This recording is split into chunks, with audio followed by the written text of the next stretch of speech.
Now that we've laid the groundwork for what it means to work spiritually and see that it really has nothing to do with our particular job matching our particular problems of the moment, it has to do with us going to work, understanding our real work is always on ourselves. A spiritual being understands that 24/7, even in sleep, in dreams, they are working on themselves. They are working to liberate themselves. That's what spirituality is, freeing yourself from yourself so that something greater than yourself can be present. So let's take a couple of examples of why work is such a great place to grow spiritually. So for example, if you're a manager or ever have to deal with people in the workplace, sometimes you have to give them news that you know they don't want to hear. Sometimes you have to go in and receive news from your boss that you don't want to hear. And people have trouble with this. People have trouble with criticism. People have trouble talking to other people, knowing that they're not going to be comfortable with what you have to talk about. This is excellent for getting rid of yourself. This is excellent for spiritual growth. You literally use this to liberate yourself. So first, let's take the example where you need to talk to somebody about a difficult topic, subject that you know needs to be dealt with, and you know they're not going to be comfortable, and they're not going to be receptive to the discussion. First, you stop and you make sure you're right. Make sure that there isn't any part of you and your personal self or your personal likes or dislikes that are bringing about this problem that needs to be talked about. Just because a person's not acting or being exactly the way you're comfortable with, that doesn't mean that that's a problem. That's your problem. It has to be a real work problem to justify bringing it to the attention of somebody else. And the vast majority of times that people criticize other people, it really is because the criticizer has a particular way they like to have things done, and this person's not doing it that way. That doesn't mean there's not an alternative way of doing it that you need to be more open to, and maybe you can help that person manifest that in a better way. So first you see that it isn't you that has the problem. I am there to let go of myself. This has nothing to do with anybody else. My primary purpose is you must die to be reborn. And I'm willing to do so, and that's why I'm living my life, period, at all times. I'm always remembering that. I want to see what's beyond me. That's what spirituality is. So let go of you. Always first let go of you. Now what's left needs to be dealt with. You have a responsibility to deal with the situation. Now you move to another level. Now I have insecurities. I have fears. I have blockages left inside of me because I got hurt when somebody criticized me or talked to me before. And so now I'm sensitive about talking to somebody about something they don't want to hear. It hits me personally. Now you need to let go of that. Now you need to say, this is like practicing the piano. This is like learning math. I need to learn to do my job. It's my job. It has nothing to do with my personal self. I don't want to bring my personal self in to criticize the person because it wasn't the way I wanted. I don't want to not do something because my personal self is sensitive and afraid. Neither fear nor desire nor personal preference should be running what you're doing. You should be letting go of those things on a regular basis. Now, you're not going to get perfect at it. We all have sensitivities. People say, I'm only human. No, you're not. You are way, way beyond human. But there is a part of you that is human. There's unquestionably your psyche, your personal part of your being, your personal mind, the personal heart are very, very human. They've had many experiences that left scars on them, and therefore it creates sensitivities and insecurities and that kind of stuff.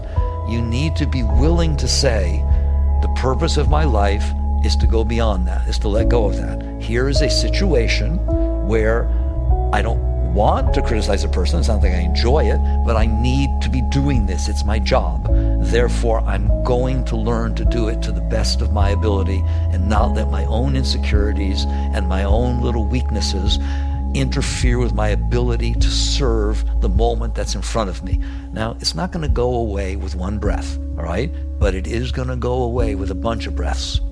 You just keep chipping at it. Don't worry about it. Don't think it's supposed to completely go away, and then when you confront the person, you don't feel any sensitivity.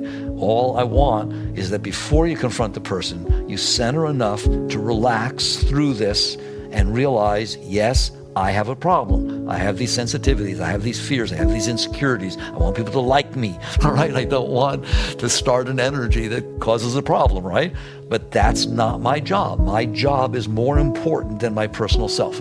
Therefore, you relax, just relax. Relax your chest, relax your tummy, relax your buttocks, just relax. Breathe if you want, whatever it is, just get yourself into a good space. Now, unquestionably, when you actually walk onto the battlefield of life and step in there and start talking to this person, that stuff's going to come back up. That's okay. Just do your best not to let it influence what you're saying, period. Say what it is you need to say, and don't let your personal stuff come out and influence what's happening. Then when you walk away, your mind's going to drive you crazy. All your personal stuff, oh, I feel real bad, I wonder if he likes me, blah, blah, and all the garbage is going to go on inside. Just let it go.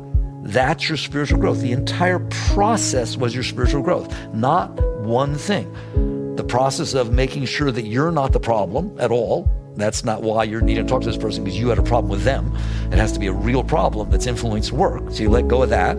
Then it has to be, I have this trepidation about walking into this situation. You need to let go of that. Then when I'm in the situation, my stuff is coming up, it's getting hit, I'm feeling uncomfortable. I need to stay true to what it is that I knew I needed to say, not letting it be influenced by my personal stuff. Then when I walk away, my mind is freaking out because it was uncomfortable, I didn't like it, and did I do it right? And oh my God, nobody will like me, and let that go.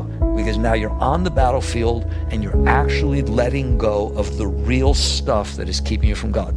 Literally, this is spirituality. This is not something you do so you can go home and meditate. This is higher than that. This is true growth, the real growth. So we went through an example, what it would be like to have to talk to somebody that way. It is exactly the same if you're called in, or you know that something went wrong and you're called in to have that discussed with. First, let go. Let go of your protection, let go of the defensiveness, and see it as a constructive, positive thing. All you want to do is serve better. You don't want acceptance. You don't want more money. You don't want a better job. What you want to do is be able to serve the unfolding of the universe before you better. If something went wrong and somebody's going to help you do that, now they may not say it really nicely, don't worry about the messenger, how it gets delivered. They're not all as conscious as we've just learned to be. But listen, just be willing to listen and see if it can improve the criticisms or the different things that are being said, and be open. And I'm telling you, even if what's delivered to you is devastating to you, it's actually what you didn't want, you wanted the raise, and they're not going to give you the raise, instead they're criticizing you, that's wonderful. At least for that moment, use it to let go of the part of you that gets you into these spaces where you're so triggered, you get triggered, that you think what matters is you. No, it isn't what matters. What matters is your ability to transcend yourself. So these are opportunities to let go of yourself. Again, you won't be perfect at it, but you will get better and better at it if you will use every single situation to do this. And my experience is, if you will do that, you'll end up getting the raise. You'll end up getting way beyond anything you ever dreamt of, because you literally are getting better. It's not that you're sitting there saying, I want it anyways, right? You're finding that you're improving yourself. If you get your personal self out of the way, wait till you see how good you are. And feel that way when you're giving to somebody else. I'm actually helping them. I'm not criticizing them. So work is a wonderful place to grow spiritually, and we're going to take a few more examples like this to talk about real life situations. Everybody always comes to me with, I want to hear, what do I actually do with my feet on the ground when these things come up? And I'm just going to give you variations every time of the same thing. Let go of yourself and try to serve the moment unfolding in front of you to the highest way you possibly can. You will get better and better at that over time.